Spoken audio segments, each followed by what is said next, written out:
Buenos días, jóvenes. En este día vamos a seguir con la temática de las leyes de inferencia lógica.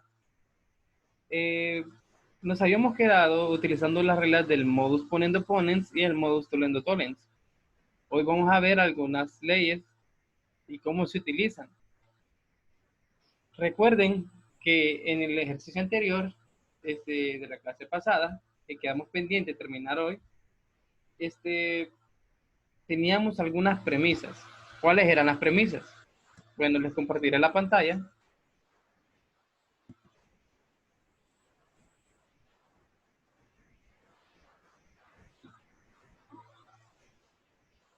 para que puedan ver ustedes el ejercicio.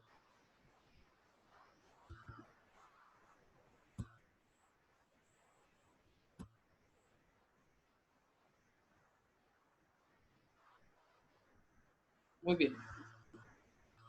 El ejercicio que teníamos era lo siguiente. La proposición 1 era P implica no Q, P o R o S.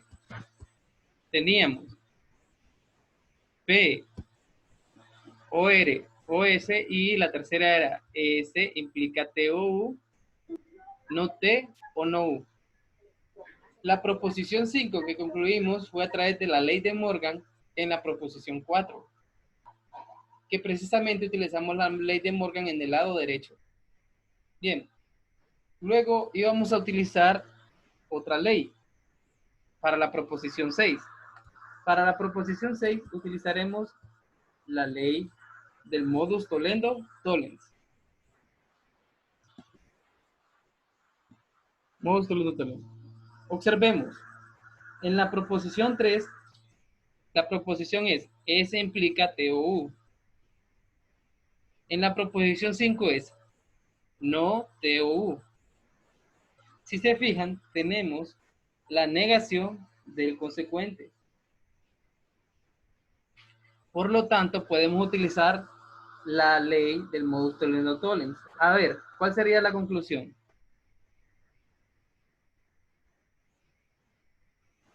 No, ese sería. Exacto, sería no ese. Muy bien, sí, sí. Muchas gracias.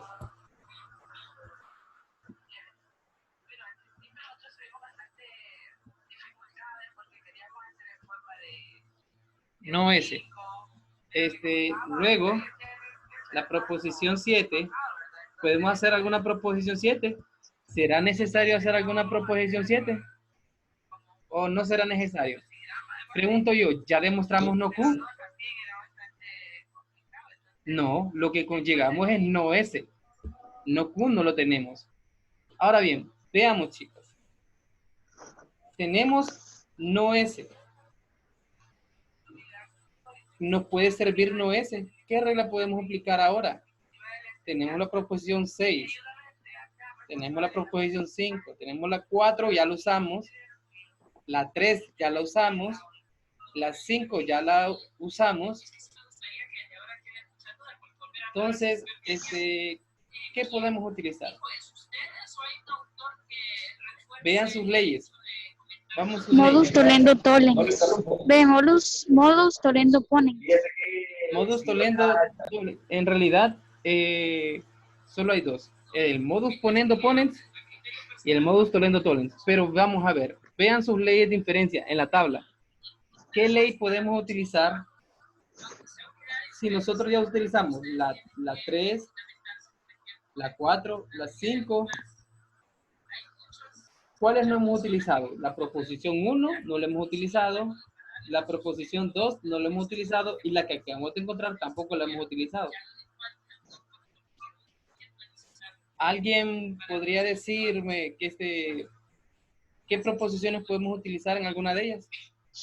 Por ejemplo, en la proposición 1 se podría utilizar modus ponendo ponens con las proposiciones que tenemos, con las que no hemos usado. La proposición 1, como hay un condicional, podremos utilizar el modus ponendo ponens con la proposición 1, 2 y 6, cualquiera de esas. ¿Sí o no? ¿Qué dice usted, Katie? Sí, en modus poniendo ponen, creo. ¿Qué se necesita para el modus ponendo ponens? La P, entonces, La tenemos la P en la proposición 1, 2 o 6. ¿Tenemos la proposición P? en la proposición 1. Sí, tenemos P implica No. no Q, pero nos falta P. Entonces, ¿se puede ¿Es la usar o no se 2? puede usar? En la 2. Fíjense en la 2. ¿Tenemos P y R No se o puede S? utilizar. No, no se puede utilizar. Porque nos falta la P. Nos falta el antecedente. ¿Cierto, verdad?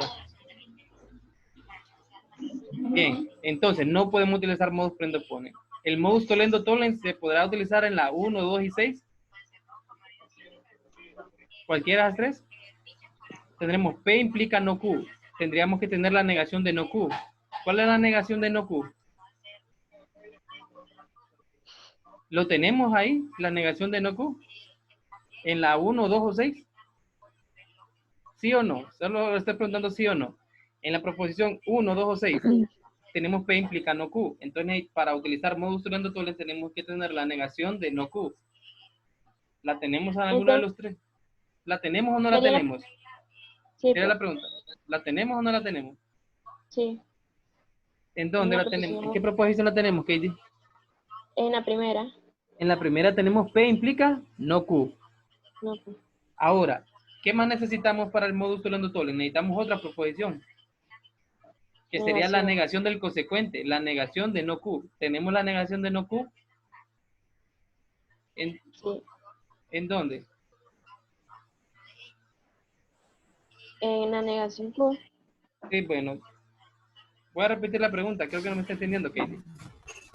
Katie, ¿cuántas proposiciones se necesitan para el modus tollendo tollens?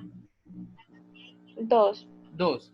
El condicional, que sería P Y la implica no Q. negación. Sí, P implica no Q. ¿Y la negación de qué? Del consecuente, que en este caso sería la negación de no Q. Tenemos ya la primera, P implica no Q. ¿Cuál nos hace falta? La negación del consecuente, la negación de no Q. La negación de no Q. La negación de P. Ahora bien, ya tenemos la 1 para el modus tollendo tollens. Ahora necesitamos tener, ya sea en la proposición 6, en la proposición 2 o en la proposición 6, tenemos que tener la negación de no Q. ¿Tenemos en la proposición 6 o en la 2 la negación de no Q?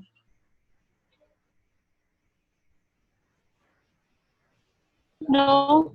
No la tenemos, No, ¿verdad, pues. María? Entonces, ¿podemos utilizar entonces el modus tollendo tollens? No. Pues busquemos una ley. Ya no hallamos ni el modus ponendo ponens ni el modus tollendo tollens se pueden utilizar. Busquemos una ley que se parezca, que en donde se pueda utilizar ya sea la proposición 1, la 2 o la 6. Por ejemplo, fíjense en la 6 y en la 2. Hay una que dice no S y en la 2 tenemos S. Busquemos algo que se relacione ahí en las leyes de inferencia.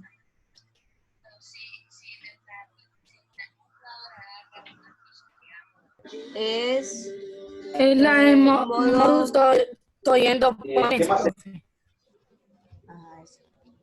¿Habrá alguna? Yo le voy a decir lo siguiente. ¿Habrá alguna proposición que sea esta? Por ejemplo, esas se las expliqué.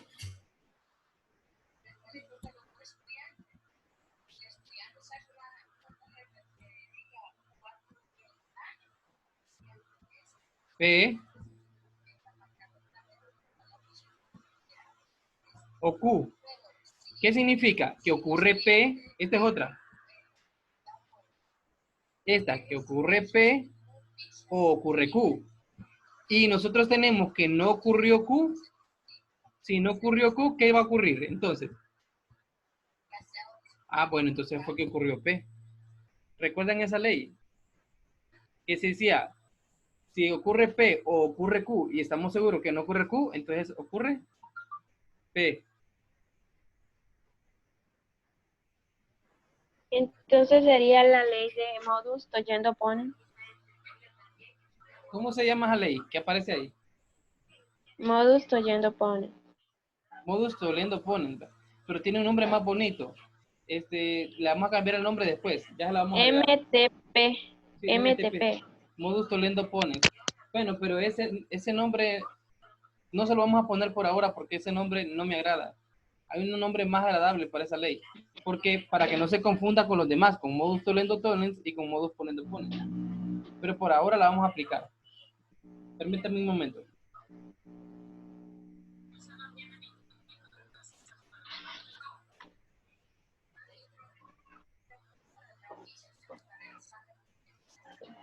Bien, voy a seguir. Lo importante es tener un O. Si yo tengo ocurre P o Q y yo tengo la negación de cualquiera de las dos, yo le digo, o es una o es otra, es Olimpia o es Motagua. Si no es Motagua, es que es Olimpia. Si no es Olimpia, entonces es que es Motagua. ¿Sí o no? Tengo que tener la negación de cualquiera de las dos.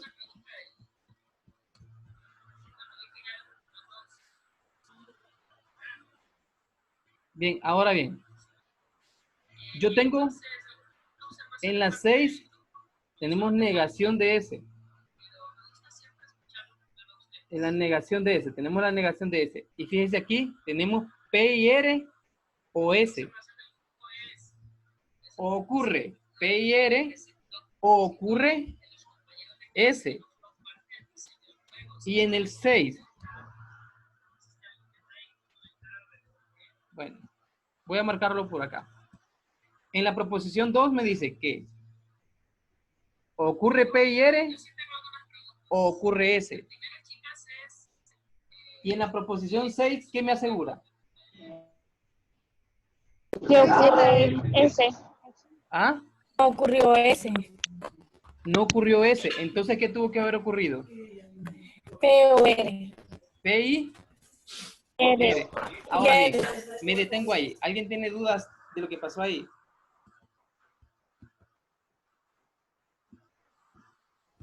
¿Alguien que no le haya entendido esa parte?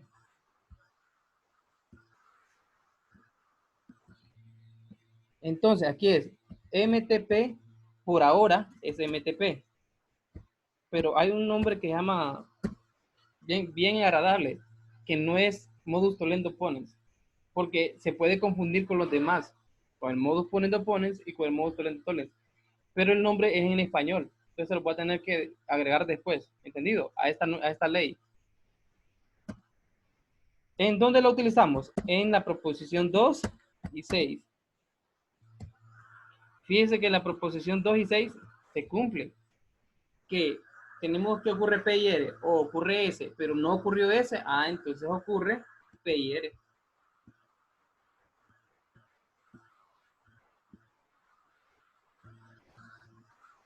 Ahora bien, proposición 8.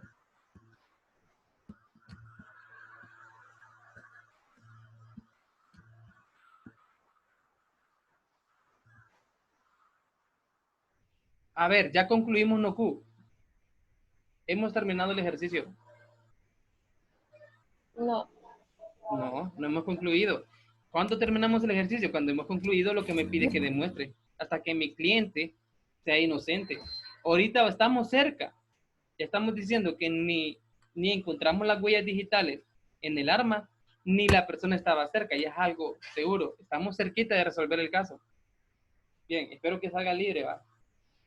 No lo van a mandar a la cárcel ustedes. Bien, sigamos. Ya utilizamos la proposición 6, ya utilizamos la proposición 2. ¿Qué proposición hemos utilizado todavía? La 1 y la 7. La 1 y la 7. No hemos utilizado ni la 1 ni la 7. Muy bien. Yo les voy a decir algo. Suponga que yo tengo dos premisas. La premisa 1 y 2. Y tengo. Esto es solo un ejemplo aparte, ¿va? T y S. Tengo la proposición 1, es una premisa. Y la proposición 2 es otra premisa. Bueno, pues yo puedo concluir una tercera conclusión uniendo las premisas, así, T y S, pero con la I. T y S. Profe, ¿se puede hacer eso así de un solo? Sí, sí se puede. ¿Y cómo se llama esa ley? Busquemos esa ley. Esa ley se llama ley de amplificación. ¿Se acuerda cuando hicimos las tablas de verdad? Que construíamos una tercera proposición agregándole una I.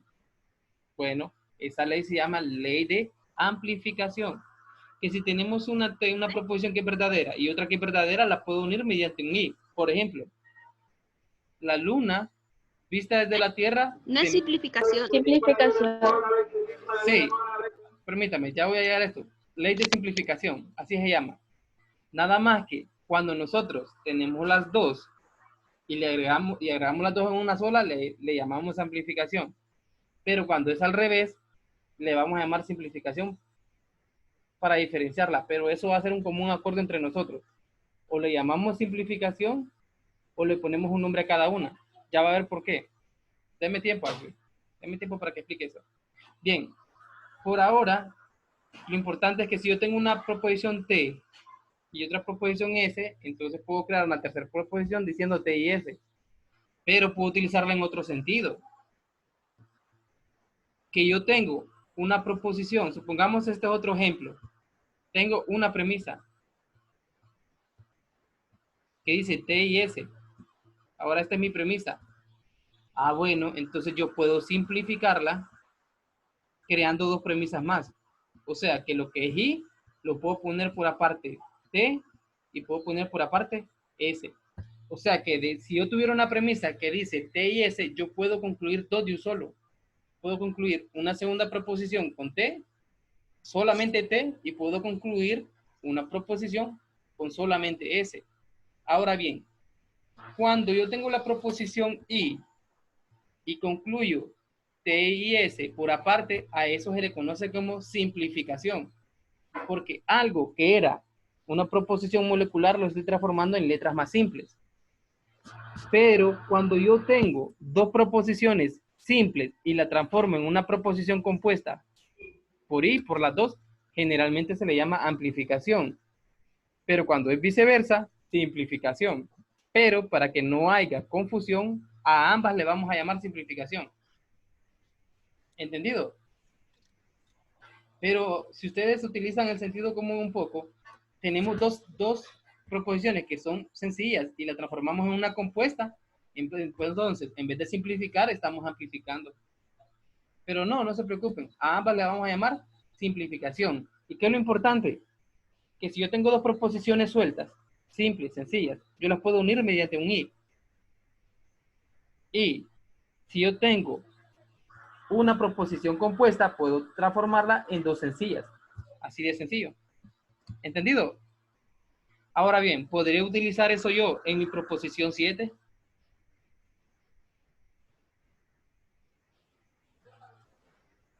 ¿Qué dice usted? Vamos a ver, Diana. ¿Está Diana por ahí? Vamos a ver. Diana, ¿podremos utilizar eso en la proposición 7? Que tenemos P y R. ¿Podremos concluir las dos de un solo? ¿Qué concluiríamos? En la... Fíjese en la 7. Y con lo que acabo de explicar ahorita. Tenemos P y R. Ajá. Y fíjese en los ejemplos que tenemos. Sí se puede usar la... ¿Cómo se llama? La ley de simplificación. ¿Qué simplifico entonces? ¿Qué pongo? En la 8. La P. La P. ¿Solamente la P? Sí. Solamente puedo concluir P. ¿Qué más tengo que agregarlo? La negación. ¿Qué dicen las demás? ¿Qué dice usted? Sí. Sí, yo digo que solo queda en P y habría que poner cuál se utilizó, que se utilizó la premisa 7. Bueno, entonces ya tenemos dos opiniones ahí. Vamos con la tercera opinión. Ashley, ¿qué opina usted? Ashley, ¿está ahí? Katie, ¿qué opina usted, Katie? Sí, es que ahí solo quedaría en P porque en simplificación solo queda una premisa, o sea, solo queda una. Veamos el ejemplo, veamos el ejemplo. Fíjese que cuando tenemos dos proposiciones simples, podemos transformarla en una proposición compuesta. Por ejemplo, tengo T y S, puedo transformarla en T y S. Y en el segundo ejemplo tenemos dos. Si tenemos una proposición compuesta por I, podemos separarlas. Por ejemplo, yo tengo T y S Puedo separarla en T y puedo separarla en S. Ahora pregunto yo, fíjense aquí que tengo yo. Tengo P y R. ¿Cómo las puedo separar? En Q. En Q.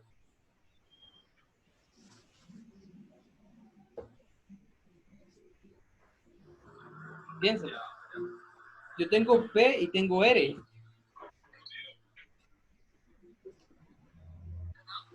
La que puedes, es que se dice que la que tenemos que separar. Fíjense en el ejemplo. ¿Cuál de los dos ejemplos es? Es ¿El que 2 o el 3? como en el ejemplo que tiene T y S, nosotros tenemos P y R. Ajá. Podemos separar P y podemos separar R. Exacto, Isis. Exacto. P y R la podemos separar como P y R. Usted ha dicho lo correcto. Conclusión. Tengo una proposición compuesta, como en el ejemplo 2 de T y S, puedo separarla en T y S. Algunos, ¿qué hacen? Algunos aplican la mitad de la regla y eso no es correcto. ¿Qué me refiero con la mitad? Que solo ponen P. Pero la ley no dice eso. ¿O dice eso la ley? No, la ley no dice eso. La ley dice que si yo tengo una proposición compuesta por dos proposiciones, separo ambas. No una, ambas. Entonces, si yo solo pongo P, como ya rato me estaban diciendo, entonces significa que yo no estoy cumpliendo la ley. Y si ya no cumplo con la ley, ya no estoy haciendo nada. Estoy rompiendo, como que yo voy a la corte y yo necesito demostrar que mi cliente es inocente, pero quiero demostrarlo sin leyes. ¿Se podría eso? No, no tendría sentido. Entonces, bien, ya tenemos la 8 y la 9. Si nos sirve, pueda que nos sirve la nueva, pueda que sí, pueda que no. Si no nos sirve, pues no importa. Pero lo importante es que ya la separamos. Ahora bien, ¿qué nos hace falta utilizar? Nos falta utilizar la 1, la 8 y la 9. Si la 9 no la utilizamos, no importa. No necesariamente hay que utilizarlas todas. Lo importante es demostrar que es inocente mi cliente. Bien, veamos. En la 1 tenemos P implica no Q. Como hay un condicional, podemos utilizar cualquiera de las dos. O modus ponendo ponens o modus tollendo tollens. ¿Y con cuál la utilizaría en la proposición 1? ¿Con la 8 o con la 9? Vea, en la 9 hay una R y en la 1 hay P implica no Q. ¿Conviene utilizar la 9? No. No, no Sería conviene. la 8. Sí, entonces sería la 8. Tenemos P implica no Q y tenemos que se cumplió P. Entonces, ¿qué concluimos? Q, negación de Q. No Q. No Q. Exacto. Entonces, creo una décima proposición en donde yo concluyo no Q. ¿Por qué no Q? Este no Q lo concluyo por lo siguiente. Primero, antes de seguir, tengo que poner que utilicé en P y R. Aquí utilicé ley de simplificación.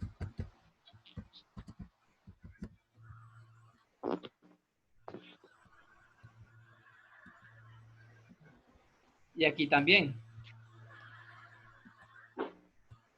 Y aquí en la 10 que utilicé, bueno, pero tengo que poner, ¿qué me falta aquí en la ley de simplificación? Agregarla donde lo utilicé, en 7. Y aquí también lo utilizamos en 7.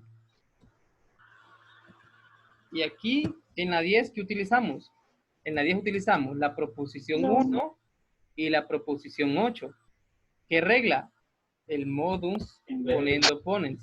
¿En qué regla? En la regla, utilizamos en la proposición 1 y en la proposición 8. Bueno, modus poniendo por un... Ahora, ¿se fijan que ya llegamos a no Q? ¿Llegamos a no Q, sí o no? Sí. Como ya llegamos a no Q, ya llegamos a nuestra conclusión, a nuestra respuesta. Cuando hacemos eso, pasamos una línea.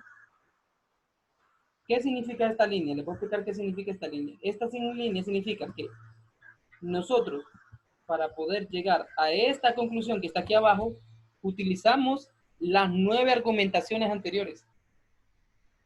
¿Entendido? Es como que le diga, de la línea para acá solo es la conclusión, pero para llegar a esta conclusión, de la línea para atrás desde la proposición 1 hasta la 9, todos esos son mis argumentos. Y ya utilicé todas las proposiciones. Como repito, algunos utilizan la ley de la simplificación solo poniendo P de un solo, pero no es correcto hacer eso, porque no es eso lo que dice la ley.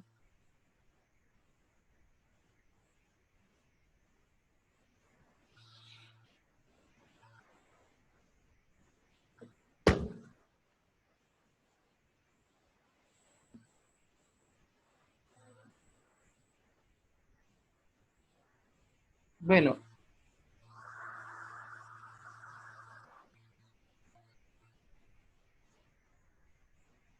¿qué fue la luz?